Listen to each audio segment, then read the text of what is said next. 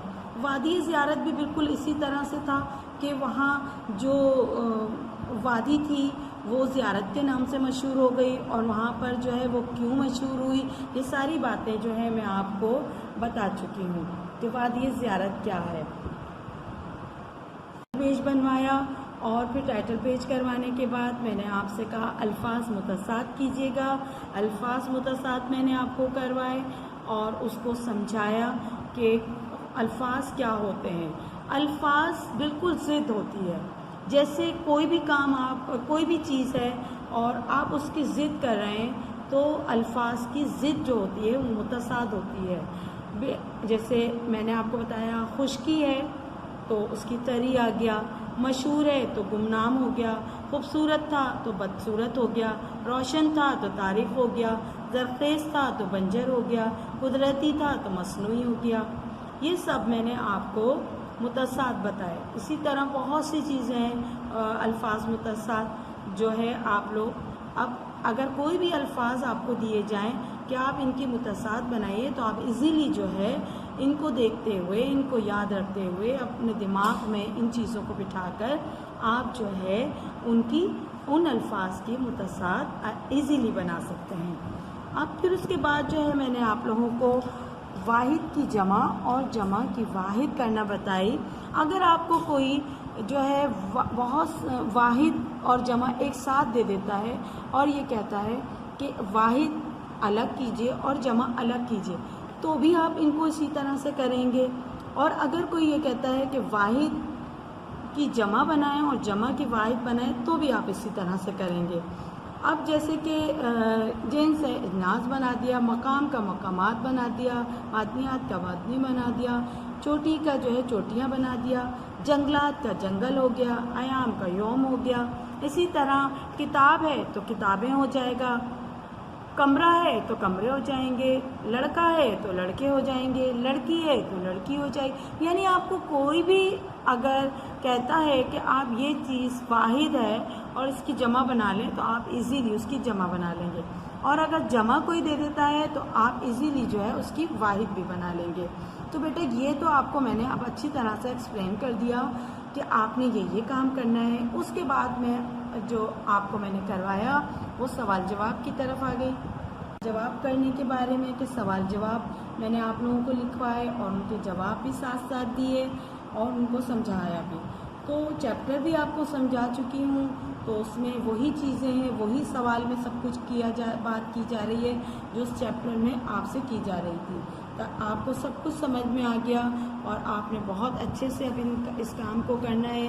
Title بھی بہت اچھا بنانا ہے اور کام بھی بہت اچھے طریقے سے کرنا ہے، اور جو 10 سطر لکھنے تھے آپ کو تفریح مقام پر وہ بھی میں نے آپ کو اچھے سے کروا دیے ہیں، تو وہ بھی آپ آرام سے کر لیں گے۔ اگر کوئی پرابلم ہوتی ہے، کوئی مسئلہ ہوتا ہے تو آپ مجھ سے ڈسکس کر سکتے ہیں، مجھ سے میرے پرسنل نمبر پہ بھی اور گروپ میں بھی آپ مجھ سے بات کر سکتے ہیں اور پوچھ سکتے ہیں۔ انشاءاللہ اللہ نے چاہا تو اسکول جلد کھلیں گے اور آپ لوگ جو ہے اب باقی کام جو ہے کلاسز میں انشاءاللہ ریگولر ہی کیا کریں گے۔ جو یہ تفریح کا مقام کے بارے میں جو میں نے لکھوایا تو یہ تو تھا آپ کو ایک نیشنل میوزیم کے بارے میں لکھوایا ہے، لیکن آپ لوگ کوئی بھی اگر آپ سے کہتا ہے کہ آپ تفریح مقام کے بارے میں ہمیں 10 لائنیں لکھ کے دے دیجئے یا 20 لائنیں لکھ کے دے دیجئے، تو آپ لوگ آرام سے ایزیلی جو ہے کوئی بھی ٹاپک لے سکتے ہیں جہاں جہاں آپ تفریح مقام پر گئے ہوں گے اور وہاں کی معلومات آپ کو حاصل ہوئی ہوں گی، تو آپ لوگ جو ہے آرام سے اس ٹاپک کو لکھ سکتے ہیں، تو کوئی آپ کو اس میں پرابلم نہیں ہوگی۔ اور مجھے پتہ ہے کہ میرے بچے کتنے اچھے ہیں اور ہر کام کیسے کرتے ہیں، پراپر ٹائم پر ہر چیز کرتے ہیں۔ مجھے بہت خوشی ہوئی کہ جب میرے پاس آپ لوگوں کا ورک چیکنگ کے لیے آیا اور تمام بچوں نے جو ہے تمام کام بہت اچھے طریقے سے کیا، اور مجھے کوئی پرابلم نہیں ہوئی کہ بچوں نے یہ کام نہیں کیا یا میں واپس کاپی بھیجوں اور ان سے کہوں کہ آپ لوگ یہ کام دوبارہ کر کے لے کر آئیے۔ میں نے تمام بچوں کے کام چیک کیے ہیں، تمام بچوں نے بہت اچھے طریقے سے کام کیا اور ان کی ہر بات سمجھ میں آئی۔ اگر کوئی بات سمجھ میں نہیں آتی تھی تو وہ لوگ مجھ سے آن لائن پوچھ لیا کرتے تھے۔ تو اگر اب بھی جو ہے کوئی پرابلم ہوتی ہے، اسکول کھلنے سے پہلے کوئی بھی پرابلم ہوتی ہے، آپ لوگ مجھ سے پوچھ سکتے ہیں، معلوم کر سکتے ہیں۔ مجھے چاہے آپ 1000 مرتبہ معلوم کریں گے، مجھے کوئی ایشو نہیں ہے آپ کو بتانے میں، کیونکہ ہم آئے آپ کو پڑھانے کے لیے ہیں، سمجھانے کے لیے۔ ہم آپ کو نہیں سمجھائیں گے تو کون سمجھائے گا؟ ٹھیک ہے بیٹا، اپنے بڑوں کا بھی خیال رکھیے گا، بڑوں کا احترام کیجیے گا، اور نماز بھی ٹائم پر پڑھیے گا، پابندی سے پڑھیے گا، اور دعائیں مانگیں اللہ تعالیٰ سب کو اس بیماری سے محفوظ رکھے۔ اور جب کسی سے ملنے جائیں تو فاصلہ رکھیں، اور جب گھر میں آئیں تو اپنے ہینڈ واش کریں، ہاتھ اچھی طرح سے بار بار دھوئیں، اور ذرا سوشل ڈسٹینس رکھیے گا، تاکہ یہ بیماری جو ہے ابھی ختم نہیں ہوئی ہے، پورے طریقے سے ختم نہیں ہوئی۔ اللہ تعالیٰ سے نماز پڑھ کر دعا کریں کہ اللہ تعالیٰ یہ بیماری جلد سے جلد پورے طریقے سے ختم ہو جائے۔ ہم مسلمان ہیں، اللہ تعالیٰ ہمیں ویسے ہی مسلمان ہونے کی وجہ سے بہت زیادہ، کیونکہ ہم لوگ نماز پڑھتے ہیں، تلاوت کرتے ہیں، تو اللہ تعالیٰ ہمیں ویسے ہی ان چیزوں سے محفوظ رکھتا ہے۔ اور آپ اللہ تعالیٰ سے گڑ گڑا کر دعا کریں کہ اللہ تعالیٰ ہم سب کو اس بیماری سے محفوظ رکھے، اور ہم سب جو ہے دوبارہ اپنے کام اسی انداز میں کریں، اسی طریقے سے کریں جس طریقے سے ہم لوگ کرتے تھے۔ اچھا بیٹا، اب اجازت دیجیے، اپنا بہت بہت خیال رکھیے گا اور دعاؤں میں یاد رکھیے گا۔ اللہ حافظ، تھینک یو۔